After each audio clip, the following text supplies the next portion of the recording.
to the Wanderlust series, where we're talking about travel and all things surrounded in that realm. Today I'm here with Faith. Hello. Everyone, say hi to Faith. Hi. Faith. And I'm here today with Faith because we're going to kind of talk a little bit about travel culture and young adulthood and kind of what things are like that when you're kind of getting that age range where you want to travel, but you also want to start your life. And yeah, there's a lot that goes around with that. But Faith, go ahead, reintroduce yourself a little bit. Tell the viewers who you are and, you know, a little bit about your travel experiences. All right. Hello, I am Faith. I'm 23 and I will be graduating in April. Woo! April! So I'm thinking about jobs, of course, and with that comes travel. Travel! Yikes. So I've realized, you know, traveling, of course, is very expensive, but it's also very time consuming. And if you want to have a job, how do you fit in travel? Me and Faith have had this discussion so many times. How do you fit travel into your regular career, your regular life, and things surrounded in that nature? Mm-hmm. It's terrible. Yeah. Let me just say that. Yeah. You know, you see so many like influencers and like stuff. They're just traveling. You know, they're like quote unquote best lives. Always traveling. So how are you paying for it? Hop on a plane, do this. You can work remotely. No, you cannot. It is so hard to find a remote job, guys. Like, and one that actually is like worth something, that's not like a scam or something weird. You know, like a legitimate remote job is so hard to find. Yeah. So, and then on top of that, just because you work remotely does not mean that you can travel while working. Most companies want you at home. They want you at home, absolutely. So how do you get around that? Oh Lord, I feel like I'm in that boat right now because I'm working a 9-to-5 job currently, and Faith is getting ready to do another kind of travel experience abroad, and we're gonna get into that in a little bit more soon. But basically, we've been talking a little bit about what that's gonna look like for traveling. If your career isn't traveling, and you know, some people are lucky enough to make a career out of traveling, how do you still travel while doing that? So for me, with my new 9-to-5, I just graduated, yay, kind of. I realized that I'm traveling a lot less, and it sucks because I love travel. Like, we literally got back from Japan.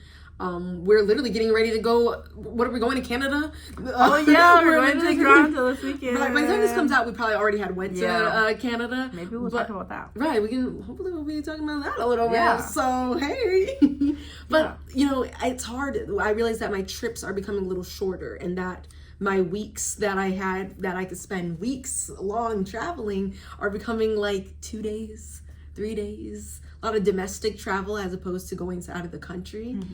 And it's a little frustrating. Yeah, I feel that, you know, especially with like school. I have homework, guys. Like, I can't just get up and go when I want to, which is really annoying. But it's kind of fun taking little trips though too, you know, because you have to pack in a lot.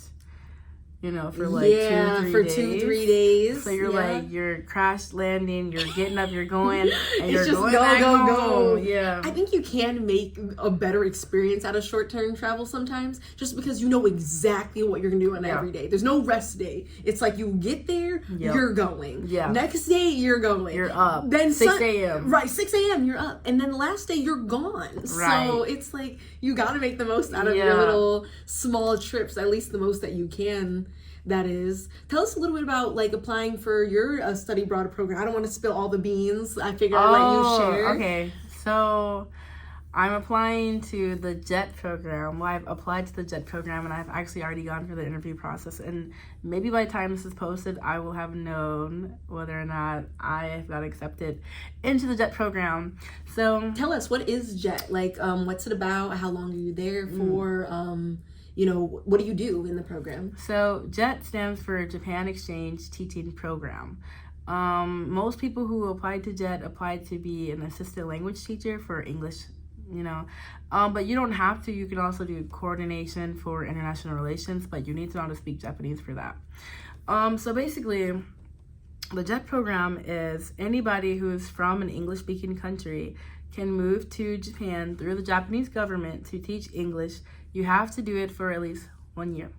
The problem is everybody wants to move abroad. Everybody who doesn't want to do something to travel abroad? Yeah, it's like really competitive. So out of about 4,000, 5,000 applicants, only about 1,000 will get in. And they like cut that in half. So like if you got past the interview stage, that is good. Like if you even got an interview, that's really like pat yourself on the back. So I just did my interview last Friday, and we will know by late March if I got in or not. So next podcast, we might be finding out some big news, everybody. Yeah, okay. We shall see. So yeah, that's kind of how I'm trying to fit in travel with full-time actual career, you know what I mean? Because, so naturally, of course, I will be working. I'm not going to be traveling all the time, but that does give me leeway into being able to travel by working out of the country. Yeah, that's true. So that's what I'm looking for right now. That's an awesome experience, especially if you're able to even just go abroad and travel, especially on top of being able to make that your living and being able to make money from doing that as well. Yeah. My only thing is that after you start the JET program, what happens after that? Like when you start teaching and things like that, are you going to stay abroad or are you going to come back? You know, that's another thing. Like, we're in our 20s, you know, we're young, we're thriving and surviving. Doing a program like JET is awesome for people our age. You know, like, we get a chance to travel, we get to teach, you know, put that on a resume. That's amazing. But then when you think, what happens after? How do you continue to travel? Or, I guess, live life, that is. So, I have no clue. That's fair. I only know up until August of what I'm expecting to do, because that's when I would leave for JET. If I get into the program, I would leave in August. Okay. After August, I have no clue what the future holds at all. All I know is that I want to travel, I want to make money, and I want to have a career. You know what? Those are all things I want to do. So I agree. I want a career. I want to travel. And I want to make money. Right? Yeah. So I really have no clue, honestly. Wherever the wind takes me is how I kind of see it. That's right now, at least, because I'm young. We don't have to worry about all the crazy stuff. Yeah, you know. One day I'm going to be watching this and I'm like 30 and I'll be like, remember when that was the plan? Oh, but 30 is not too bad. You can always change it around 30. You can. Now, if you're 65, no, you can change that 65. Actually, scratch that. You can change at any age. Yeah, you honestly can. I mean? Yeah, like, you can do it. Is there an age limit for a JET? Like, can you not do it past a certain age? Nope, there's no age limit. You have to be 18. That's fair. Well, first of all, you need a degree. So if you have a degree at the age of 18, you can work. But I mean, I doubt that. So most people who do JET are like 22 and up. Okay. Like that. But there's no like, you're never too old, I guess. I mean, they're probably looking for young people. That's what I was thinking. But there's no age limit. That's interesting. I'm just thinking like, oh, I'm 65 and I'm like, you know what? Today is the day I'm going to go to JET because I got nothing better to do and I'm going to go live abroad and teach English. They'd be like, we can't be biased. You're right. Maybe they have a quota they need to reach. They might have, one or two older people on there. I'm not sure. But I'm 23, so it doesn't matter to me. Yeah, right. For you, you're like, I'm chilling. I think it's really interesting to hear some of the study abroad experience. I think it's really interesting to hear some of the study abroad experiences after you graduate, because I think that's like sometimes the toughest thing, because it's like when you're in college and you can travel and you can study abroad, a lot of that's covered through hopefully your skill set, your schooling, scholarship, stuff like that. But then when you graduate, it's kind of like, that's where Wanderlust, I guess, comes in. It's like you want to travel, you have this angst to do it, but how do you do it? Now you have a budget, you don't have any scholarships or any school backing you up to do it, but you still want to do it. So what do you do? Well, honestly, I don't know, because JET is a full-time job. It is. JET is a real deal job. Yeah, that's a real deal. It's not a study abroad, anything like that. You're employed through the government. Your job is not there. You're not there to study Japanese. You're there to teach English. So with that comes housing, car insurance, and just regular stuff, because it's a regular time job. There's no scholarship. There's nothing like that. You get a salary because you're an employee. So you pay for everything yourself because you're an adult. and you're working, you're not in school. Now, I don't really know. Excuse me. I don't really know about like people who study abroad after school, because I know there's people who like do programs and stuff like CIEE is the one. Oh yeah, IES, stuff like that. Like a little exchange program for adults. Yeah, you can totally do that. But I think those people save up and they quit their jobs to do those experiences. Yeah. But if you want to work and travel and just live abroad, you should look for a job. Yeah. And like Jet, for example, if you want to live in Japan, Jet is a good gateway into living and working in Japan. I don't know about other countries because I haven't looked into. Oh well, in Korea they have Epic. Ah, yep, I heard about that one. Yeah. So people do Epic a lot. Yeah.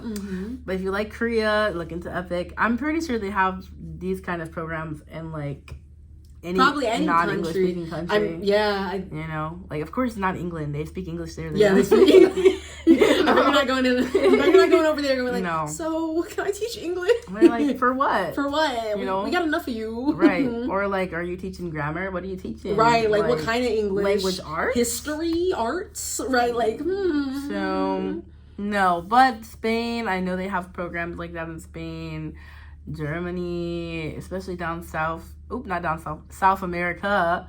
They have English programs down there. If that's like a gateway into like working in other places. I mean, you can work remotely and like live in these places, but I heard it's kind of not advised.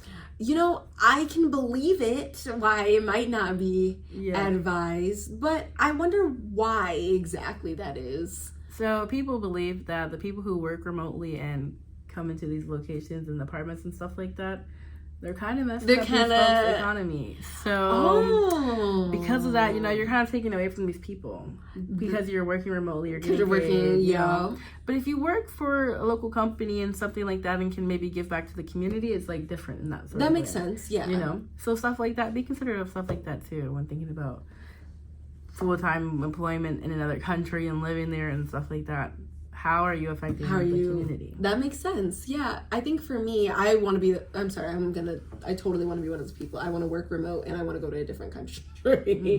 But I think more as if like, it's not necessarily that I want to work remotely for my entire life. I think when I think about travel, I think it's just a matter of like, I need to currently work a lot if I want to travel. But the thing is that it's kind of like, it's going to be an endless cycle of work, travel, work, then travel.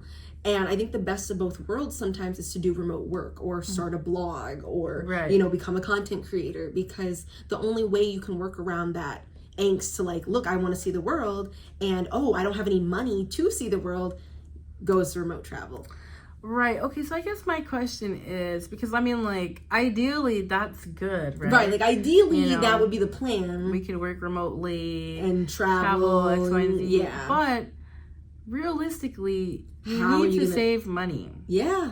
And then how are you going to do that while you're traveling? How are you going to do that? And then what about sustainability? You know, you're not going to be young forever. You're going to have a backup plan. You know what I mean? Eventually you'll want to retire. Yeah. What if you have children, marriage? There's so many other questions that come into play. You know, so it's like, yes, you want to travel, but how do you plan out that kind of thing while also planning for your future? Right. And that's what I'm trying to figure out, because like I said, it's traveling while you're young is nice because you're young. Right. But the thing is that they always say when you're young is the best time to save up money because you're planning for your future. Like if I want to get my full plan, like let's say I want to have kids at 26 and I want to own a house and get married and do all this stuff before I'm 30, that means I need to be saving up right now. Right. But I also want to travel and I want to explore before I get that age, because I figure by the time I'm settling down, I might not have the ability to do that anymore. Yeah. How do you do all that? Well, I think you should start by giving yourself a wider gap. You're 22. That is true. Children at 26 and blah, blah, blah. Right, all that crazy stuff. That can wait until you're in your 30s, stuff like that. But you still have to be building. You know what I mean? Right. Putting money away, you know. That doesn't mean you can't have fun, though. You know, but you have to find the balance between saving money and planning for your future and enjoying your life. And I think that can be done in a way that will be causing minimal damage to your life. You know, so you can work and save up. You can save up time off And I mean, you don't have to travel for like months at a time. It can be just a 2 week. Yeah, a couple weeks. You know, and it could be something yearly that you do or biannual. You know, but shorter trips, but still long enough to really feel like you're engaged in something. So. I think it really just depends on how passionate the person is about traveling. Like for me, myself, my only dream really was to go to Japan.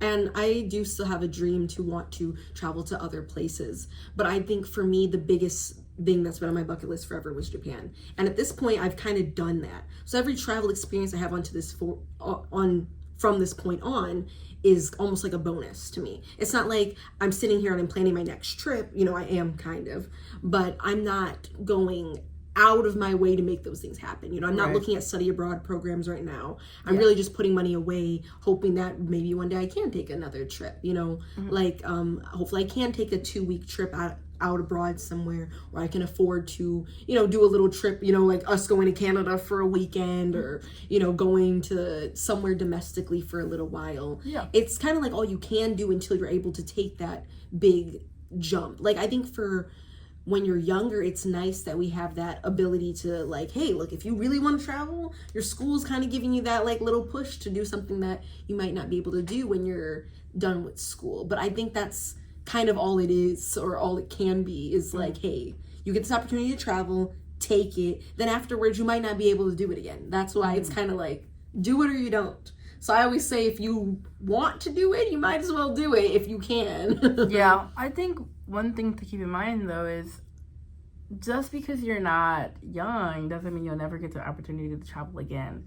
So like, for example, my mom, she is having a birthday soon. Oh, okay. But you know, she worked for quite some time. You know, we would still travel here and there domestically, I guess, like in America.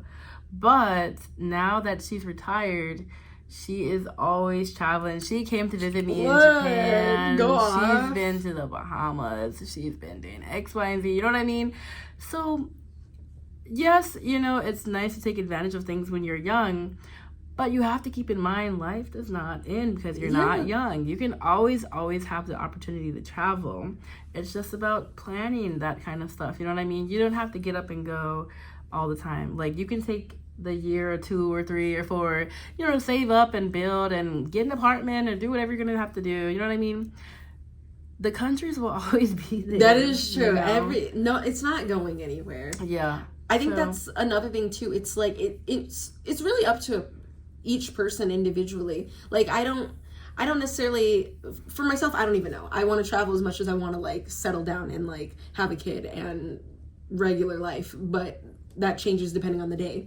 But I think for some people who really want to travel, if that's their passion, save up your money and go off, honey. You do your thing. But if travel isn't something that is like you got to do, there is ways where you can take time to plan your full trip to go abroad the way you want to do it, and maybe spend a couple months there and come back and reflect on the journey and figure out where you want to go next. You know, it's tough.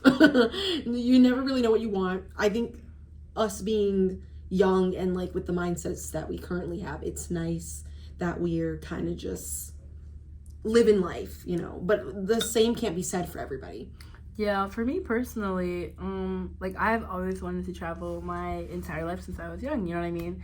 But I mean, of course there's Japan and stuff like that, but just everywhere in general. I have this little globe. I don't know if you guys can see it. What is it? A little globe on my wrist. Oh yeah, she has a little tattoo for the viewers who can't see it, but it's really cute. It's really, I can't like break my arm, but it's got a globe and a little paper plane going around it because I love traveling, you know what I mean? Like that's something I've always wanted to do. But as I get older, I have come to the realization that as much as I love traveling, I need to establish a life for myself as well. Oh no, don't say that. You know, it's true. So now, but what I've done currently at least is found a way for me to be able to kind of keep that traveling spirit alive while also making a life for myself, aka jet, you know. Hey, there you go. So things like that, you know what I mean? If you really truly have the urge to travel and get out there in X, Y, and Z, you'll figure it out. But that doesn't mean just like get up and just travel and you'll figure it out. No, plan your stuff. Plan your trip. Plan your trip, seriously.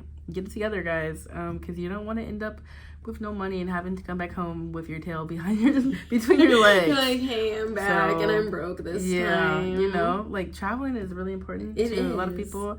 But that doesn't mean, you know, you might have a free spirit, but it doesn't mean that you can just be so... out here. I've been watching videos say about people that are walking barefoot in grocery stores, and they're like, well, it's part of my free spirit. Yeah. And I'm like, what part? Yeah, no, I love being barefoot, but I would never do that in the store. No. Only at home and outside my house. The free spirit needs to sit down. Yeah. But... yeah. Yeah, so yeah, that's how I feel about it. You know what I mean? Like, of course I understand. There's so many things that we want to do, but sometimes that stuff is not currently obtainable. You know what I mean? So, I mean, of course you'd want to be gone for like months at a time and blah, blah, blah, but is that realistically possible? Right. You know? And then you gotta think about like career-wise too. Like traveling is great, but in terms of future-wise, like, what do you want to do with your life? Like, I think it's rare to ask somebody and they'd be like, oh, yeah, like, when I grow up, I want to be a traveler. They'll be like, okay, how do you make money from being a traveler? They're going to look at you and be like, I don't know, I never really thought about it. I mean, but if you ask maybe a kid, they're going to be like, oh, I want to be a firefighter, or I want to be an astronaut. And, you know, I think travel can come with those things, but I think there's a reason why people don't travel for a career. Mm-hmm. And it's because it's hard to do, you know. Yeah. And not to mention, unless you have a route, or, you know, today I guess it's a little easier. We have content creators that are just making money from going to places like Japan and just going like, oh my gosh, look at the cool stuff I found at the vending machine, now pay me through sponsors. Whereas back then, I don't think that was really an option. So I can't say like it's doable in today's age, but I think there's so many opportunities to establish yourself in a career before you kind of go on a travel journey as well, which I'm starting to figure out. Like right now, I'm doing a lot of work in like media and editing and stuff like that. And with my job, I have like a privilege of not having to do so much in a short amount of time. It's like a lot of like long process work. And with that, it allows me a little bit of time for grace. You know, I can, you know, take a little trip here and there, but not all jobs have that. But I think it also depends on the job you are getting into. Will that allow you to travel? And if it isn't, then maybe you should look at a different job. Mm-hmm. Yeah, I understand that. Yeah, so when thinking about careers that I wanted, I also wanted to account for time off. And so I can travel and things like that, which is why I currently teach. I got such a long winter break, you know what I mean? I also got a little fall break. We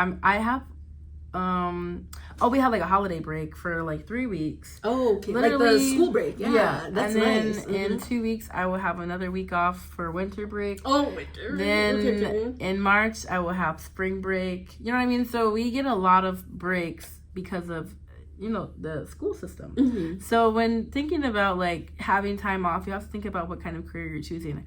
Obviously, if you're going into the medical field, you will not have time off, and even if you do, if you're going to the medical field, yeah. So if that's what you're looking forward to, just work on saving your money and taking off time. Yeah, you know, because it's not possible. But you have to consider things like that. You know what I mean?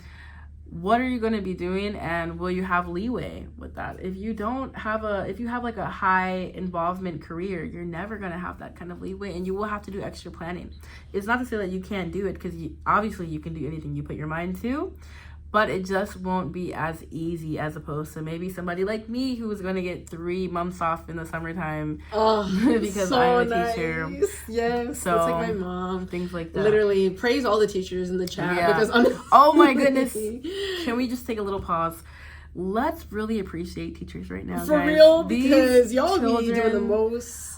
Oh my. Black teachers right now too. It's Black History. Oh yeah. Well, Black I don't know when this Month. is coming out. It's actually, when this comes out, it'll be Women's History Month. I believe it's Black Women's History. Yeah, Black Women's History, Women's Appreciation Month. So all the females in the chat, the teachers, everybody, God bless y'all. Yeah, because I mean, like, goodness, especially now, it's really hard out here for everybody. So kudos to you and me. Yes, honestly, and you for real. Like, I'm teaching and going to school. Sometimes I feel like my head's gonna roll off. But the kids you have are something else, man. Yeah, I can't. It's hectic. But yeah, it does help when you know what kind of job you're going into. You know what I mean? You want to know, like, is your company relaxed? Yeah. You know what I mean? Things like that. Will they be okay with you taking 2 weeks off to Right, travel? taking some time off. Will you never, ever have time off? Yeah. Stuff like that is really important when deciding what career. If traveling is something that is really important to you, when deciding your career, you have to decide where your passions lie. Does your need to travel outweigh whatever career you're going into? That makes sense. So it really makes, like, literally everything that I've done has been with the mindset that, can I travel? And can I go places? So when I first started school, I went to school for English, for writing, because I'm a writer, and a good way to travel and work is by writing blogs, travel books, travel guides, things like that. And I was really going to do that, and I changed my major to Japanese. You're like, you know what? I need something. I need to spice it up a little bit. So now it's Japanese, but I can still travel with Japanese too. And teaching, obviously, I chose that in mind with having some big breaks and stuff like that. So I've always been I've always been trying to figure out how can I incorporate travel into my life, into my career. Like, that's always been something I've done. So if traveling is really important, but you need a career because you have a future ahead of you, figure out how do those two coincide. Career, travel. How do they fit? I think it's some really good advice, honestly, because I think with me now, like, just having graduated, that is something that I don't, like, I've taken into account, but don't think I've taken into account fully in terms of traveling. Like, I'm happy because I chose a career that involves communications, which is so broad that it can really be whatever you want it to be. I'm a person who always went into things like radio, social media. I was a big theater kid for a while.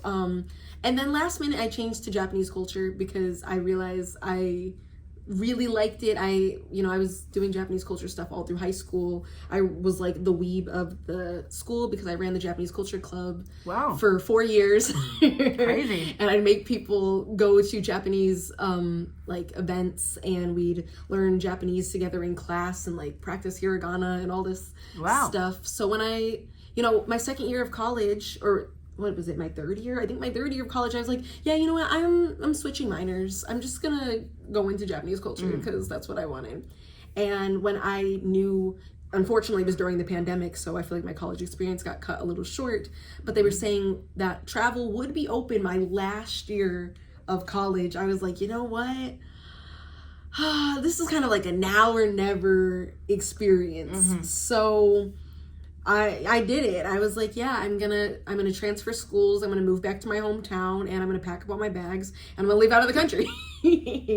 I don't think it works like that for everybody. I think I got lucky. I got a lot of good scholarships, and I tried really hard with my online classes to be able to do that experience. So travel was never really something that I always had thought of. I traveled, my biggest travel moment was me moving away from home and moving to college. That was big for me. So, going from a small town to like a big city, and then from a big city to a big country, well, actually a small country, but going to a different country. The most populated city in the world, Tokyo. That is has true. 38 million people. A lot of people. So very populated area. Yeah. It was a pretty big jump for me.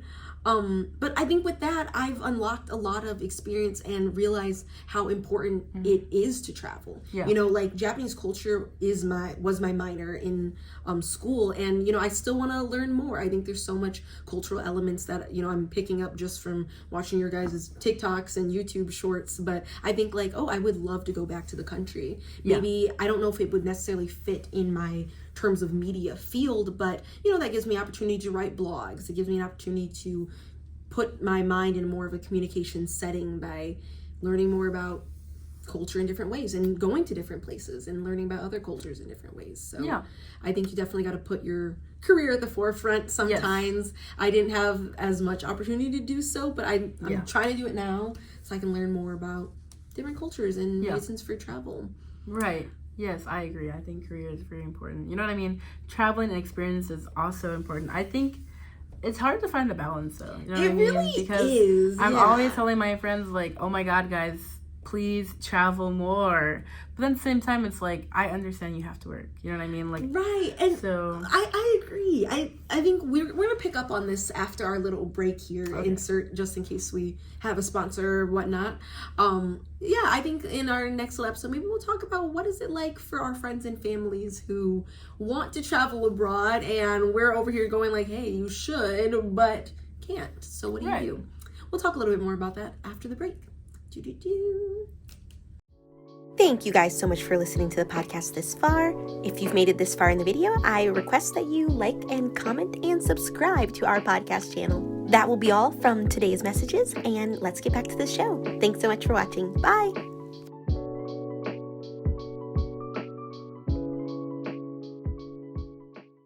Hi everyone, we are back after the break, and Hello. we are ready to start our next segment. So to get us started, we're kind of thinking about what is it like when you're traveling and you are leaving your people at home. You know, some people have this like angst to travel, but you got your friends, you got your family, you got basically nobody. Yeah. And what is the solution for when you want to go and have a travel experience, but you have to leave people behind?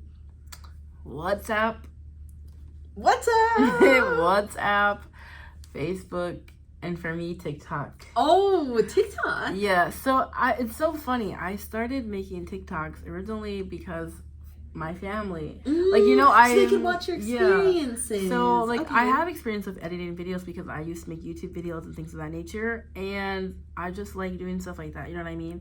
I've always just like put together videos, and I told myself, you know, when I go to Japan, I think I'm gonna post on TikTok for real. You know, so my family can like keep up. And surprisingly, my family, they really watch my videos. Even to this day, like, when I see my cousins, like, they'll be like, I saw your TikTok, you know? You'd be like, so, yeah, I know. they were like real deal keeping up with me on TikTok. So it really made them, you know what I mean? Like, I would post a TikTok, and when I came home, we had like a party. It was one of my cousin's birthday or something like that. And they were like, yeah, we loved keeping up with you and your TikTok, like that. So it might seem silly putting together videos and stuff like that to post, but really it's a good way to stay connected, I think. I never really thought about it. I think for me, I don't know when I started making TikToks. I think Faith, you were like the reason why I started doing TikToks, because I was like, TikTok is stupid. Why would I do TikTok? I love TikTok, y'all. I was making videos before Japan. I archived them all because I wanted my page to be focused more so on Japan. Wow. But I've been making TikToks for like... You know, there's gonna be a little thing that you can follow Faith's TikToks. Follow my TikToks. And then for our non-listeners, it will be in the description below. Yeah. But no, I think that's so interesting. Like, I had a TikTok, but I was a faceless TikTok creator. I literally made a TikTok for my pet snake, Peanut, whose TikTok will also be in the description. But he had like 5,000 TikTok followers, and I was just like, dang, why is he like kind of famous? So like, I was like, okay. So when I went to Japan and I had to leave Peanut for half the year, I was like, okay, well, I guess I'm gonna have to make a TikTok for me because I can't post on his account anymore. And I still have his account, not that I really use it too much anymore. Yeah. But, you know, I was like, okay, I'll make one for me. And I think I did start doing TikToks a little bit before I actually went abroad, but nothing to the extent of now. Now, my TikToks are just like all over the place. I talk about my gaming content. I'm talking about content here like travel. I would still talk about like Japan related culture things. So I never really thought about it. I think that is a great way to stay connected to everybody. I just was like, I'm gonna make TikToks because everybody else is making TikToks. Yeah, making TikToks are so fun. Hey, but you know, it is really fun. Yeah. So I definitely didn't even think about that one. But yeah, WhatsApp, I completely agree. It's great. We had Line abroad. That was how we could stay connected with our family and stuff. I think WhatsApp was the best though. Yeah, because you could use Wi-Fi rather than having to use all of your data. So always using that's WhatsApp. a good one. If you can, I think Skype is dead, but that's an option. Zoom is now, I guess. You can FaceTime on WhatsApp though. I mean, you can video chat on WhatsApp. Video chat on WhatsApp. So you really have everything you need on WhatsApp. Yeah, WhatsApp is kind of the plan. Stay connected, guys. Facebook too. Don't forget about Facebook. Yeah, Facebook. Yeah. Instagram if your people are younger, but my people are older, so Facebook for me. Hey, I mean, it works. I do have all my family on Facebook. I just started using Facebook again, so we'll stay connected some way with my family. Yeah. Well, I think that's a good way. Yeah, I mean, like, we're lucky because it's the digital age. So you're never disconnected from your people. Isn't that crazy? Just a phone push of a button away. I think things have really changed, too, in these last couple of years. I think the pandemic, honestly, has really taken a rise. Like, you've been hearing about all this stuff with AI now. Yeah. Lord. It's in a second, you can just AI yourself to a different country. Yeah, I've been abroad for, like, 2 years now, guys, when in reality you're probably at home in your bedroom. Yeah, boo. AI is yuck. Don't cheat like that. Do the real thing. Just do the real thing, because I'm telling you, the experience is better. Yeah, for real. Just go out there, for real. But that kind of moves into our next segment. You can't just go out there. We're broke. True. Y'all might be broke. Me especially. Yeah, I'm definitely not in good financial standing. Well, I work less than part-time and I go to school. I'm broker than broke. I understand. Yep. I'm not broker than, I'm still kind of broker than broke. I just graduated. I have plenty of loans that I need to pay off, and I moved out of my parents' house, so I'm even more broke. Yeah. Like, why? And I'm over here talking about traveling. So right. We're hypocrites. We're really hypocrites. We're not traveling anywhere. Yeah, I'm not going anywhere. Oh, well, we are going to Toronto this weekend. Let's talk about that. Yeah, let's talk about that a little bit. Cheap traveling. So here's the thing. A lot of people, when they hear the word travel, they think you have to spend thousands of dollars to travel. You can travel within your own state, honestly. You can travel to the next state. I mean, traveling does not have to be that expensive. No, there's trains, there's boats. You have a car, if you have a car. Or the bus. Literally take the bus. Yeah. The Greyhound? Yeah. People are sleeping on the Greyhound, man. And the mega bus. The mega bus, that too. I love the mega bus. Yeah. So there's tons of ways. I think, here comes the thing, though. There's a difference between people who travel versus people who want to vacation. Yes, I agree. Yeah. I agree. So people who want a vacation might not want to do the cheap options. Yeah. And that's okay. Just save up. But if you're a traveler and you want to get away, sometimes you have to accept that you have to take the cheap option. So maybe you have to take the longer train or the later flight, or maybe a step down from a 3-star hotel to a 2-star hotel. You know what I mean? Stay in a hostel, things like that, and make things a little bit more affordable for you. You don't have to live above your means. Travel doesn't have to be lavish. You just have to explore and experience. That's the thing. I think a lot of the times when it comes to traveling, and especially if you are looking into being a full-fledged traveler, if you're going on some massive month-long trips, that you might have to sacrifice a little bit if you want to see or want to do so much. That comes at a price, and that's a price that a lot of us don't have or can't afford. Yeah. So I think sometimes it even adds to the experience by maybe taking a cheaper option, or maybe not doing the most expensive hotel. And if you have the money and you can afford it, hey, this might not be the podcast you need to listen to right now. But for a lot of people, I think the average American, traveling can be super expensive. Yes. So like Faith was saying, traveling domestically is awesome. Traveling in your home state is awesome. And I think people don't realize how awesome their home states are. I might sit here and dog on Ohio for years because for whatever reason I might think it's boring, but I'm telling you, the people in Ohio live there. They can tell you where all the fun places are. They can tell you what to do on the weekends, and you might look at that and be like, you know what, maybe I do want to go to Ohio. Also, Ohio is kind of cool. They got Cedar Point, and they have some really pretty parks in Ohio. They have some really parks, they have some pretty destinations, but so does everywhere. You just need to figure out and research what is in your area that you can go to and call it a traveling experience. Even a 2-hour little drive up north from wherever you are. that's something. You know what I mean? Like here in Michigan, we have sand dunes that I have never been to before in my life. Oh my gosh, the Sleeping Bear Dunes. Yeah, I've never been there before, and that's literally in my state. That's in our state. Yeah. That's a trip, is it not? You know, I've never been to the UP, and me either. Never been up there before. Never been up there. I've been to Mackinac Island, but nope, never been the. I've never been to Mackinac. Isn't Mackinac in the UP? It's you have to cross that bridge before the UP. You do have to cross the bridge, but it's not like. It's like right before you get to the actual UP. So it's like, you know how like they're like this, the little hands? Yeah.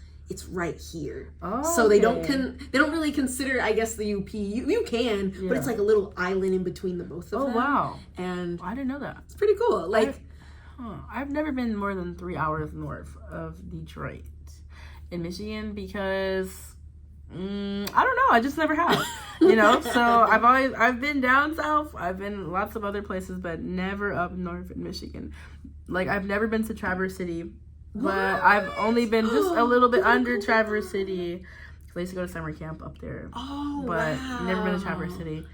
So there's some cool things here that I haven't explored, and I'm thinking about exploring. Because I mean, that is still traveling. A road trip in your own state is still traveling somewhere because you're not at home. Yeah, you're not at home. So cheap things. I mean, also pack food. You know what I mean? If you don't have enough money to be going out and stuff like that, and you're doing a road trip or a train trip or something like that, pack food. Yeah, literally, you do not have to eat out. Like, I think there are times when you go out and you want to maybe try, you know, a state or like a country's like local food to get accustomed to what they're eating. And I think that's awesome. You can totally do that. But also realize that there's a lot of cheap options wherever you go as well. Yeah. And you can also bring your own food. If you're doing road trip, pack some sandwiches. Get some ramen and bring a little tea kettle with you. Plug that boy up in the car. I don't know. Like, it's so simple. Like, especially, like, with my mom, she will always just, like, buy snacks. Like, you know, if we're doing something simple, because my mom is from Ohio, so, like, something simple like that, maybe we'll stop somewhere and, like, get something. But if we're doing, like, a long trip, we're packing snacks, fruits, crackers, chips, whatever. Literally. Pack your stuff. You don't have to always stop and, like, go to a restaurant on a road trip. Like, if you don't... You know what I mean? Like, that's okay. And maybe it's better for you, too. Honestly, might be. Because I'm telling you, like, most road trips, you're not trying to sit down at a restaurant if you're going, like, for us, for instance, if we're leaving Michigan and we're driving all the way to Nevada, there's no way we're going to be stopping at a restaurant every time we get hungry. That's too many states. That's too many states, too many stops. Yeah. So I think, and that's another thing, you don't want to be stopping at McDonald's every 2 seconds, too. Yeah. And that's probably going to be where you're going to end up for a lot of these road trips. So you got to pack, you know. Yeah. It's hard to, you know, do long trips when you're going a short way, if that makes sense. Like long distance travel for a short period of time, I think can be hard to do. But I think that also means pack less, pack the necessities, so then you get more out of your experience when you're actually there. Yeah. Save up your money for when you're actually arrive at your destination, so you can experience to its full effect. Right. So that means, you know, cutting down on some of what you're eating throughout the trip. You know, maybe packing a little lighter so you can fit more in the little carry-on, as opposed to buying actual luggage, like, you know, Spirit. Right. So you guys can fit it in a 3-day backpack, okay? Yeah, and also stop buying clothes before you go on the trip. Yeah. You don't have to do that. I learned that when we went to Japan. That, oh gosh, I don't know what I was thinking. When we went to Japan, I packed so much.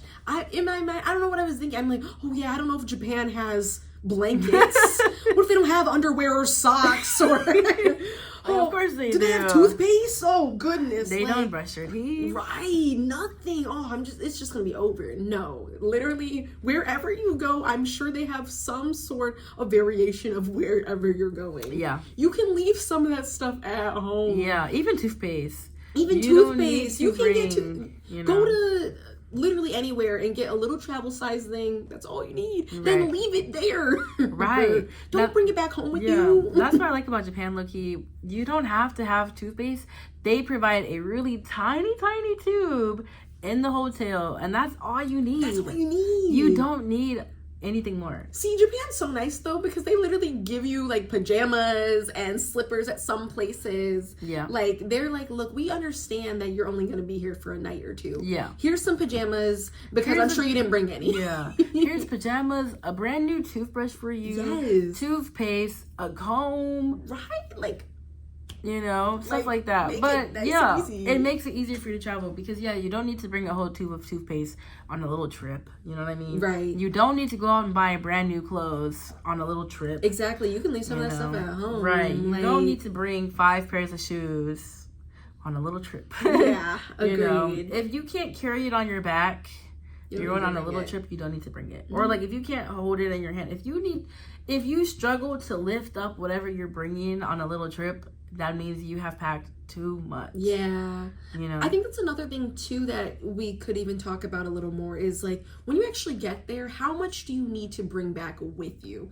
I think if you know you're going to a place for a long time, you want to leave as much room for souvenirs as possible. You want to buy a lot of stuff, you want to bring it back with you, so on and so forth. But I guarantee you, a lot of these short form trips I've gone to, I've done the mistake of buying a sweatshirt, a sweater, maybe a bobblehead or a figure of some sort. Yeah. And I get back to my home state, I don't wear it. I'm not using it.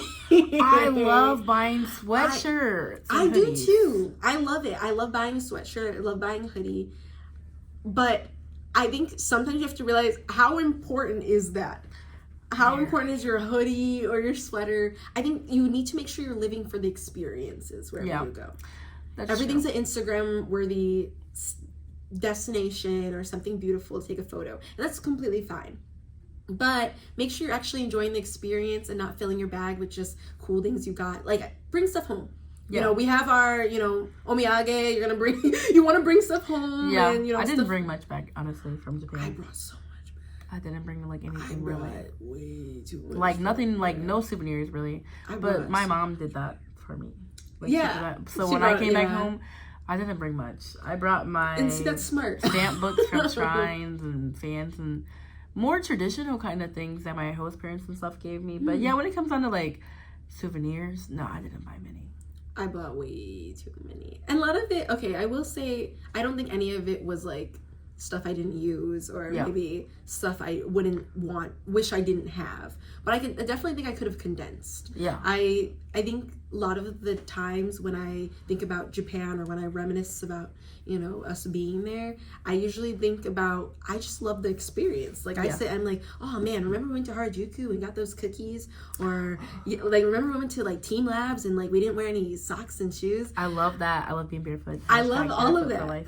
And I don't have any souvenirs from any of those things. I just have the memories. Right. And my TikToks. And the TikToks. I can always go back and watch the video. But I don't have any like sort of materialistic thing for that experience. Yeah. So I think sometimes we just gotta remember like, hey, live in the moment, enjoy the moment, come back with the memories. Yeah. That's the best thing you can do for, sometimes short form, long form. Yeah.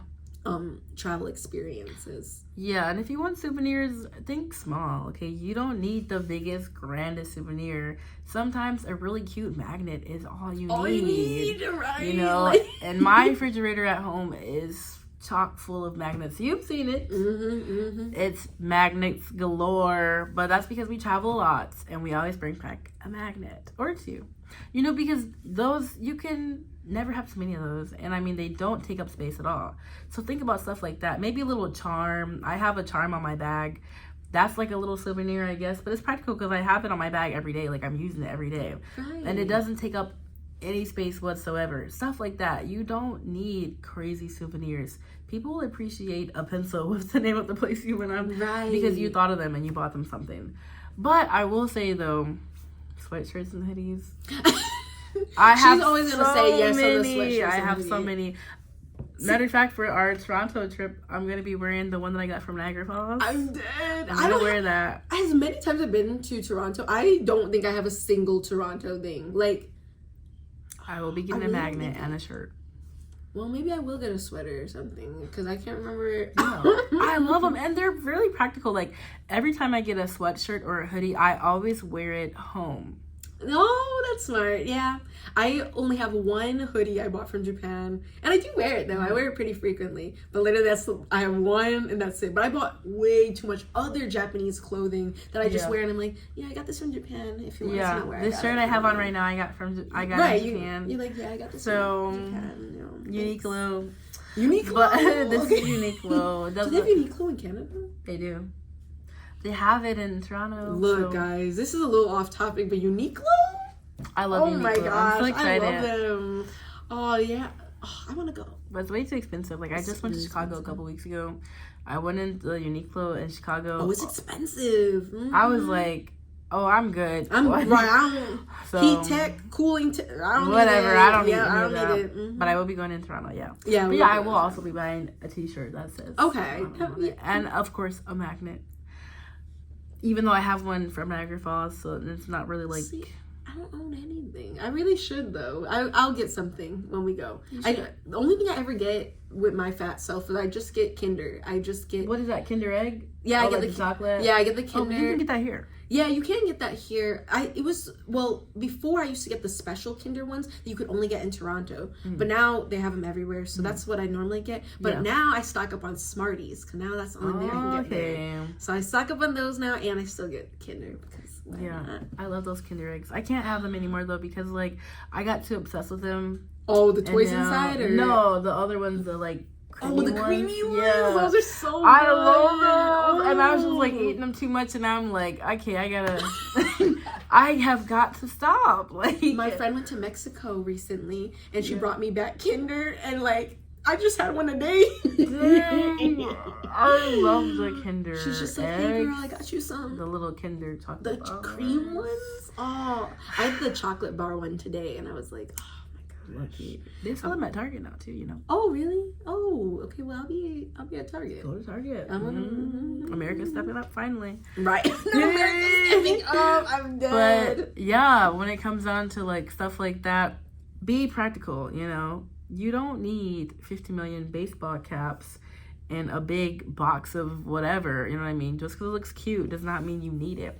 If you don't have space for that, and if you don't have the money for that... Oh, that's another thing, the money. Yeah, don't buy that kind of stuff, you know? And the more you travel, the more you realize, like, less is better, okay? Mm-hmm. Buy the t-shirt or whatever, but don't buy a t-shirt in every single place you go. Right. Now, okay, I can say, though, I have a few hoodies, a few sweatshirts. But I've been a few places, all right? Right, you know what I mean? Couple places. But when it really comes down to it, no, just a magnet, a pin, a little charm, maybe even a little bracelet. Right. Keep it small, honestly. Yeah. Or a tote bag is always a good yeah, totes are perfect. I love and then you can put your stuff in it. Yes. So. When I was in London, I bought a tote bag, and I was like, this is perfect. It's got London on it, and I can put my other crap in it. Like, okay. So I got my little London tote bag, and I love that thing. It's so cute. And it's very practical. You know, you can get souvenirs, but how practical are they? That's what you got to think about. Yeah. Like, you're going to buy this katana in Japan. Are you ever going to use that? No, you don't need that. You're gonna probably hang it up on a wall, and then people are like, "Oh, cool, where'd you get that? Oh, I got it from so and so. Oh, that's cool." It's like, anyway, you know. But if you have like a cute hat, right? Like you're wearing something, right? And they're like, "Oh, where did you get that so from? Fashionable. Wow, okay. You know, like one of a kind, and you know." You're like, oh, I made it actually in a different country, so or magnets too, you know. Yeah, magnet. Come in the house. You're like, oh you see all these magnets. People want to ask you questions about it, so think about stuff like that when you travel. You know, you don't have to buy everything. You don't have to be buying new clothes. You don't have to be going to the most expensive restaurants. When you're traveling, when you're on the road, you don't have to be stopping at every restaurant and blah blah blah. You know, you're thinking about the journey. Okay, not all the lavish blah blah blah blah. Unless you have it like that, which, like Nina said, if you have it like that, why are you watching this? Yeah, go off. You know, but you know, for being practical, you really have to think about stuff like that. We're young. We're not. You don't want to live above your means, you know, because that would come to bite you in the butt. Yeah, you know? I agree. So have fun, of course. Travel does not have to be expensive. It can be fun. It can be very, very doable if you live at your means or below your means. Yep. Never above. I think that's kind of brings us into maybe our last topic is budgeting. I think when you go on a short or a long-term kind of trip, you kind of have to plan out how much money you're going to spend before you go. I think for us, like when we were getting ready to study abroad, you need a couple $1,000s, I want to say, just to have in case. You know, you are abroad, you're there for a couple months, and I think that's kind of why long-term travelers, you have to almost quit your job and work toward that long-term trip, because it's like you might not be able to work when you're abroad. You don't know how long you're going to be somewhere, and you don't know when you're going to the next place. You probably have a roadmap where you know what destination you're going to go to, but along with that comes with some budgeting. You know, if you're going to be in one country for a little while, and you know that things are a little cheaper there because you already calculated how much the rate is going to be there, then you might know that, okay, I can spend a little bit here, but to make up for that, I'm going to stay in a hostel for a couple days. Then maybe you go to your next destination and you're like, okay, you know what, since I saved there, I'm going to go stay at a hotel this time. You know, it's kind of has to do with how long you're going to be there, what kind of travel you're going to be doing, and how much you really want to spend. Yeah. I think, like we were talking about earlier, gotta have $200 in your pocket. Okay. Yeah, at least, come on now. At least, you know. And it depends on where you're at too. If you're in America, 200 is really cutting it close. It is cutting it close. But if you're somewhere like Japan, okay, you can go to the convenience. You can even go to restaurants, honestly, and get a meal for $7 in Japan.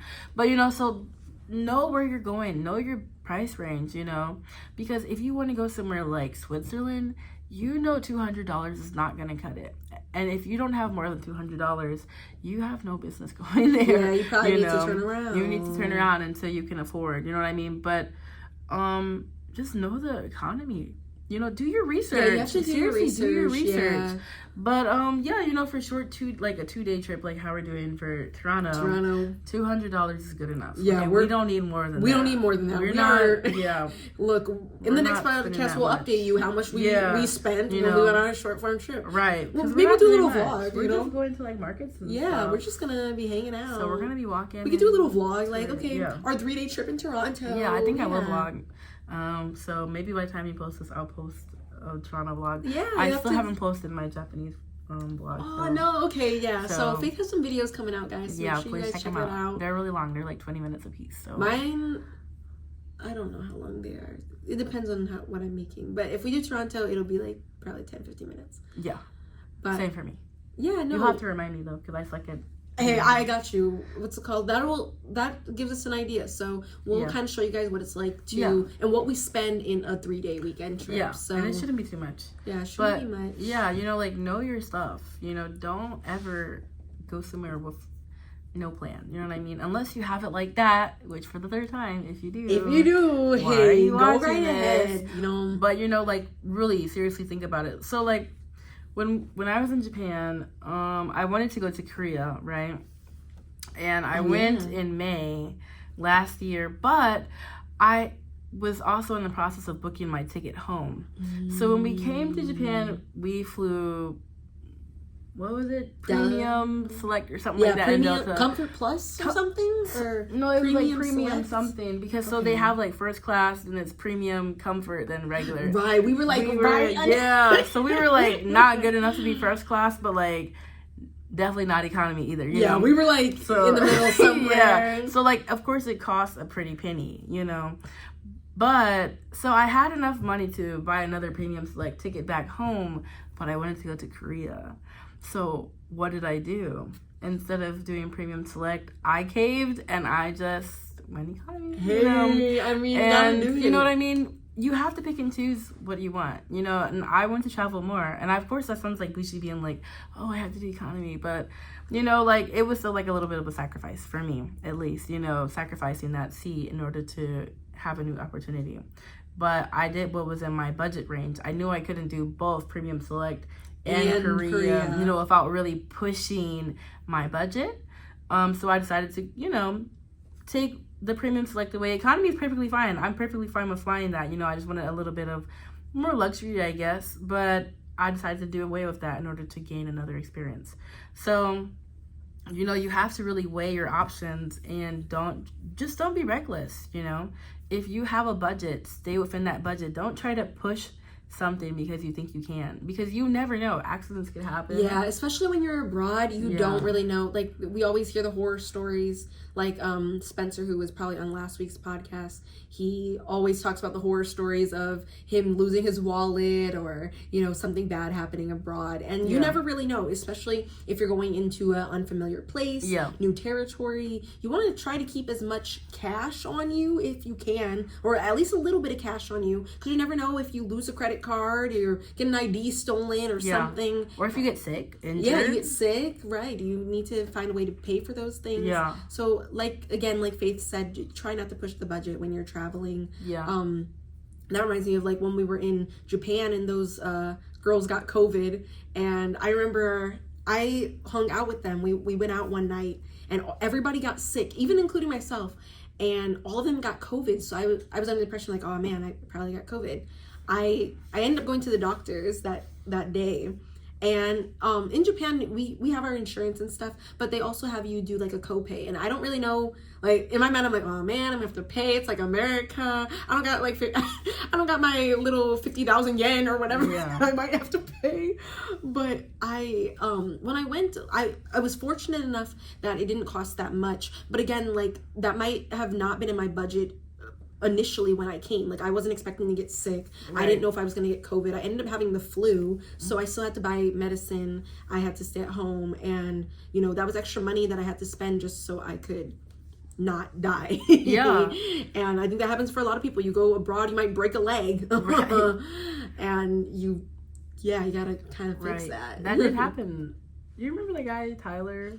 Yeah, so, like, I think I remember the first week or so, he was playing rugby and he slipped and he, like, sprained his foot. He sprained himself, Yeah, so he had to, like, go to the hospital, obviously, and he had to walk around, like, with crutches and everything for, like, the first few weeks of school abroad, you know. And I mean, had he not prepared and had extra, like, a little bit of leeway, he couldn't have paid for that, because the hospital in Japan is not really that cheap. Like, when I had to start going monthly to get some medical equipment and stuff like that, and I wasn't really planning on doing that because I didn't think I would have to. You would have to do it, but I had to go once a month to get medication and medical supplies and stuff like that, and that would cost me like $70. You know what I mean? And that's per month. You know, that's like an extra charge you weren't expecting. Like, don't push your boundaries, because you have to save space for the what ifs. You know, and if you don't have the space for that, then maybe stay at home and save up a little bit more. Yeah, maybe budget a little bit more. You know, but a budget is very important. It doesn't have to be super, you know, you just need to have a number in your head and keep that number in mind. You know, like, let's say your budget, you're traveling for like 8 months. Let's say your budget is $10K. Keep that 10K. And then keep track of your spending. Don't be spending all willy-nilly. Don't be, you know, oh, this nice Michelin star restaurant, I heard it's so popular, I want to try it. Okay, but you only have 10K for 8 months. Right. So you really need to budget. Yeah. Maybe go to the convenience store. Or go to Wendy's. I don't know. So yeah, keep that in mind. Don't live above your means. Yep, I agree. Never ever live above your means. I completely agree. Sometimes you just gotta stick with what, you know, is better for the trip as a whole. And we'll talk about that a little bit more. We're gonna be going on our own trip in just a couple days, so we're hoping that by the time this comes out, we already have that edited in vlogs, so you guys can see that. So you guys can travel on a budget and while working in school. Right, like, so two different perspectives here. So we're trying our best for you guys. But that about wraps up our episode for today. Faith, it was wonderful having you here on the podcast. Thank you. Do you have any last advice for our viewers, or anything last you want to share? I just want to say that the world is not going anywhere. You don't have to rush into anything. You know, if you want to travel and do things like that, you can always do that, whether you're 21 or 61. So, you know, it doesn't matter. Don't try to rush yourself. And like I've been saying, don't try to live above your means. If you don't have it right now, that's A-okay. You will have it because you'll work towards it, and you'll be there and you'll enjoy it like you would any other day. So that's it. Oh, I love that. Thank you again, Faith, for so much for coming on the podcast. I'm sure I will be seeing you soon, and by soon, I mean like in like 3 days. So, so it's 2 days. like 2 days actually. What is today? Wednesday? Today's Wednesday. Yeah, literally 2 days. So, I always love having Faith here. We've been traveling and having our best experience, and I'm so sad that she's probably going to be leaving us to go to Jet soon, but she's going to keep us updated and tell us what that experience is about. So I'm so happy to have her here. Yeah. And that's all we got time for today. If you guys like this podcast and got this far in the show, I just want to say thank you so much for watching. I hope you leave a comment down below if you want to know anything else more about travel or if this helped you at all today. And be sure to subscribe and turn on those notifications for every time we upload a new podcast. And thank you again for watching, and we will see you at the next podcast. Bye, guys.